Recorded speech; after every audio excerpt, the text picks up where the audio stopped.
Hello everyone and welcome back to another tutorial. Today we're going to see how to delete transaction history on Revolut. Revolut currently does not allow you to permanently delete your transaction history like most regulated banks and fintechs. Revolut must keep transaction records for compliance and anti-money laundering regulations. However, here are your available options. You can hide transactions. While you cannot delete them, you can filter or export your statements so certain transactions doesn't show up. Go to Accounts, Transactions, filter or search to only display specific ones.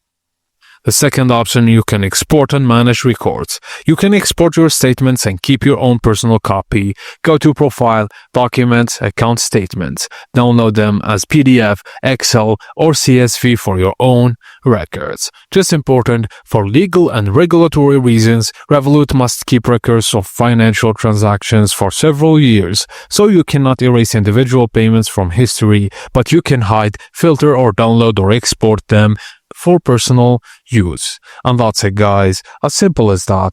Thank you for watching, and please don't forget to like and subscribe for more.